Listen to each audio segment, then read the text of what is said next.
Africa provides 30% of the world's gold production. Mali, Burkina Faso, Ghana, Tanzania. Gold flows like rivers from our lands, but our people swim in poverty. Africa supplies 65% of the world's diamond production. Botswana, Angola, Congo, Sierra Leone, billions of dollars worth of diamonds are extracted. They called it poor. They called it hopeless. They said it was nothing more than a forgotten corner of West Africa. But they were wrong. Because from the heart of the Sahel, a new voice is rising. A voice that does not beg, that does not bow, and that refuses to be silenced. That voice belongs to a 34-year-old revolutionary named Captain Ibrahim Traoré. A man who is not just leading Burkina Faso, but rewriting the entire narrative of Africa's destiny. This is not just a story about Burkina Faso. This is a call to the entire African continent, a call to reclaim what is ours, to build with our own hands, and to fight back with dignity, courage, and vision. Let us take you deep into the story of a land overflowing with gold but long shackled by poverty.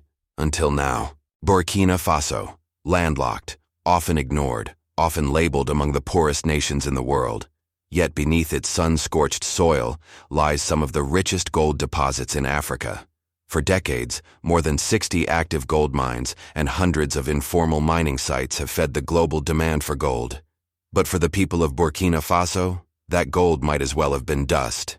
Foreign corporations, backed by international capital and cloaked in secrecy, swooped in like vultures. They extracted wealth, polluted rivers, displaced communities, and left behind empty promises. Shimmering gold bars were flown out of the country, while villagers walked barefoot to crumbling schools and overburdened clinics. But something shifted in 2022.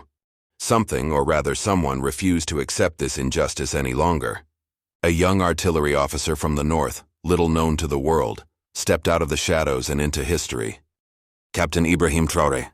At only 34, Traoré led a second coup in a single year to unseat the leadership of Lieutenant Colonel Paul-Henri Sandaogo Damiba, a man who had promised change, but delivered more of the same. Traoré's bold action wasn't just another power grab. It was a declaration. He didn't come to speak the language of the colonizers. He came to speak truth to power. He came to reclaim Burkina Faso for Burkinabe. Traoré made no promises of staying in power forever.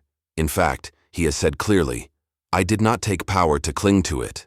I took power to give it back, to the people." And he meant it. But he also knew, before power could be returned, it had to be liberated. And so Traoré went straight to the heart of the issue: gold. He launched a massive audit of all existing mining contracts. What he uncovered shocked the nation.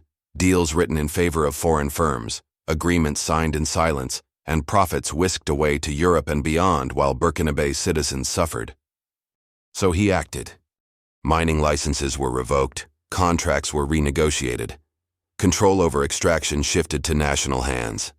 He declared boldly, "We cannot defend our people if we do not control our wealth." It was not just a policy, it was a philosophy.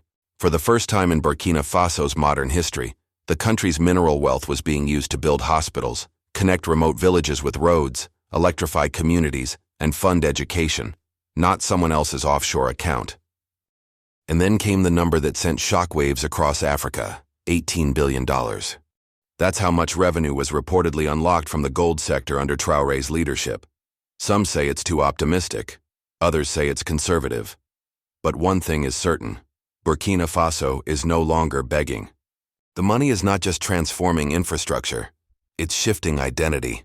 Burkina Faso used part of this newfound wealth to pay off international debts, severing its dependence on institutions like the IMF and the World Bank, institutions that too often impose policies that suffocate national growth.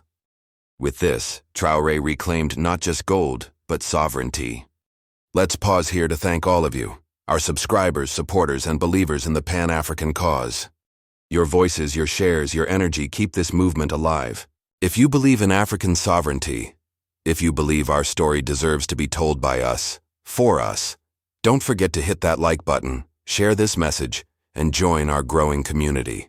We are more than just viewers. We are visionaries. Let's continue. Now every revolutionary faces resistance.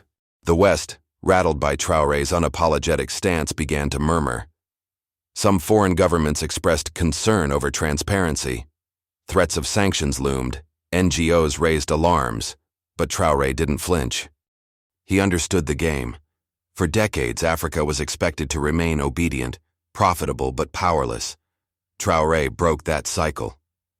Instead of turning westward for validation, he turned east and south, forged strategic ties with Russia, Turkey, and China, partners who do not demand submission, but offer infrastructure, defense, and trade on more equal terms. Critics called it dangerous, but to many Africans it looked like freedom. Burkina Faso is also not standing alone. Alongside Mali and Niger, countries that have walked similar paths of military transitions and Pan-African awakenings, Traoré co-founded the Alliance of Sahel States, AES. Together, these nations exited ECOWAS, denouncing it as an institution hijacked by neo-colonial interests. In its place, they built AES, a bold, sovereign-driven bloc focused on mutual defense, economic integration, and shared destiny. Massive crowds took to the streets in Bamako, Niamey, and Ouagadougou, waving AES flags and shouting, "Down with imperialism!"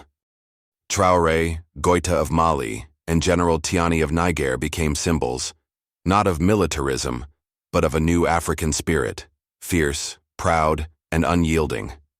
Today, the impact is visible across Burkina Faso. Farmers now transport goods more easily thanks to new roads. Children are learning in freshly built classrooms. Solar-powered clinics are opening in rural areas. The people, long silenced, are speaking with hope again. Some call it a miracle, but it is not magic.